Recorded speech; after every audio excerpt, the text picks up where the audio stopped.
Chicken കറിയാ വെക്കാൻ പോണ്. അത് ഇതാ ചിക്കൻ. ഇത് നന്നായി വേവിച്ചിട്ട് ഉള്ളിയും മസാലയും എല്ലാം കൂടി തിരുമ്പുക. എന്നിട്ട് നന്നായി വേവി ഉണ്ടോ. എന്നിട്ട് ഇത് അതിലേക്ക് കൊട്ടുക. കൂട്ടുകാരെ, ഉള്ളി, മസാല, ചിക്കൻ,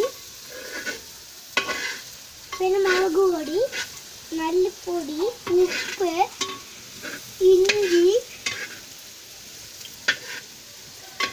തക്കാളി അതെല്ലാം കൂടി ഇത് തിരുമ്പുക. മുളക് അതെല്ലാം കൂടി അതിൽ തിരുമ്പുക. ഇത് അതിൽ കൊട്ടാൻ പോവുക.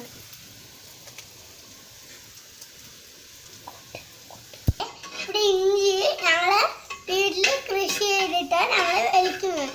ഇത് ഞങ്ങൾ അരച്ചിട്ട് ചിക്കനിൽ ഇടാൻ പോവാണ്. എന്നിട്ട് ബാക്കി പിന്നെ പറയാം. കൂട്ടുകാരെ, ഇഞ്ചി വെളുത്തുള്ളി പേസ്റ്റ് അത് എല്ലാം ചേർത്തി കാണിച്ചു തരാം.